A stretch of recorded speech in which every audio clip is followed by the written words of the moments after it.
मैं आपको दिलचस्प प्रसंग सुनाता हूँ। एक गरीब रबारी का लड़का होता है, वो रोज अपनी गाय और बकरियां चराने के लिए जंगल में लेके जाता है। और एक दिन वो दोपहर को खाना खा रहा होता है कि एक अनजान मुसाफिर आता है। बोलता है, भाई मेरे को भी कुछ भूख लगी है, कुछ खाने को दोगे क्या? बोलता कोई बात नहीं, आ जाओ भाई। अनजान है फिर भी बोलता है आ जाओ। बोला मेरी माँ ने एक रोटला दिया है, आधा तुम खा लो, आधा मैं खा लेता हूँ। तो बोला ठीक है। पहले दिन की बात है। दूसरे दिन दो मुसाफिर आते हैं, दो वापिस वही। बोले भाई हमको भूख लगी, हमारे पास खाने को कुछ है नहीं। तो वो बोलता है कोई बात नहीं, अपने मेरे माँ ने एक रोटला दिया, अपने 3 टुकड़ा कर लेते हैं। वो 3 टुकड़ा कर लेता है। तीसरे दिन 3 मुसाफिर आते हैं, तो वो बोलता है 4 टुकड़े कर लो, तीनों अपने और 4 मैं खा लेता हूँ।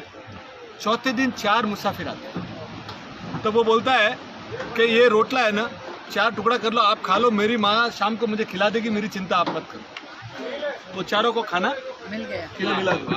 खाना खिलाते खिलाते खिलाते उसको उनसे प्रेम की बातें होने लग जाती। बोलता है कि भाई तमें कौन छो, आप कौन हो? रोज मुसाफिर आप लोग बढ़ते मेरे को बोलो, मेरी माँ मेरे को एक रोटला और दे देगी। अब बोले हम नहीं बता सकते हम कौन है। बोले नहीं बताओ तो सही। बोले हम लोग यमदूत हैं।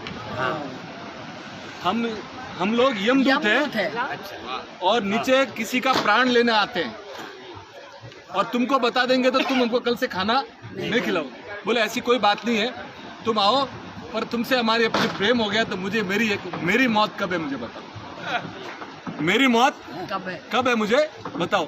तो वो बोलती है कि भाई हमारे किताब में लिखा हुआ हम बता नहीं सकते। पर वो 4 में से एक को तरस आ जाता है। बोला यार तेरा खाना खाया है, तेरी मौत जिस दिन तू शादी करके आएगा और पहली रात जब अपनी पत्नी को मिलने जाएगा ना, उस समय तेरे सांप डसने से होगी, और जब तू सीढ़ी चढ़ रहा होगा तो वो सांप आएगा। वो बात चली जाती है। थोड़े दिन बाद इसकी शादी होती है, बारात जाती है, सुबह बारात जाके शाम को बारात घर आती है और वो जैसे ही सीढ़ी चढ़ने जाता है ना, तो वो सर्प वहाँ पे खड़ा हो। वो जो यमदूत आया हो तो वो सर्प आँख में से पानी डाल रहा है। तो वो तीनों जो साथ में जो बोलते रोता क्यों, अपना तो जॉब है ये। बोला नहीं, इस आदमी ने हमको खुद भूखा रह के खाना खिलाया था और आज मुझे इसको डसना पड़ रहा है। तो बोला कि अभी अपना जॉब है। तो वो सांप और फिर बोलता है कि देख भाई अभी आज मुझे तुझे डसना पड़ेगा। वो बोलता है मेरी प्रियतमा ऊपर बैठी है, मुझे 2 मिनट के लिए मिलने दे, फिर तू मुझे सांप से डस लेना, कोई तकलीफ नहीं, सिर्फ 2 मिनट। वो बोलता है कि ये दोनों का वार्तालाप चल रहा है। वो उसकी प्रियतमा अंदर बैठी सब सुन रही है। उसके आंख में पानी आना चालू हो गया कि मेरी पहली रात और मेरा हस्बैंड आज मर जाएगा, और मैं इतना दूर से तो इसके लिए आया। और ये सब बातें चल रही है तो उसकी जो प्रियतमा बैठी होती है उसके पीछे एक बड़ी खिड़की होती है, और खिड़की के पीछे से एक गर्भवती स्त्री जा रही होती है, और वो बहुत भूखी होती है। वो बोलती है कि ये कोई मुझे खाना खिला दो, मेरा पेट एकदम जल रहा है और अंदर मेरा बच्चा है और मुझे बहुत भूख लगी है।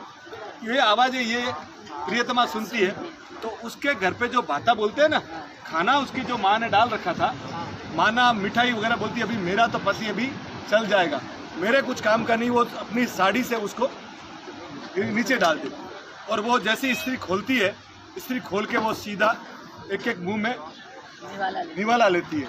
एक जैसे वो मिठाई अंदर जाती है, उसके अंदर से निकलता है, अरे तेरा चूड़ा चांदला अमर रहे, तेरा चूड़ा चांदला अमर रहे, तेरा सुहाग अमर रहे। वो जैसे ही बोलता है वहाँ के यमराज से वहाँ से आता है उसको सबको के बैक, रिटर्न बैक। तो बोले क्या? बोले कोई इसको इतनी तगड़ी दुआ मिल गई है कि मैं भी मार नहीं सकता। तो ये नए साल में जिंदगी में सबसे ज़्यादा लोगों से दुआएं लेना, और जिंदगी में दुआ ही आपके काम आएगी।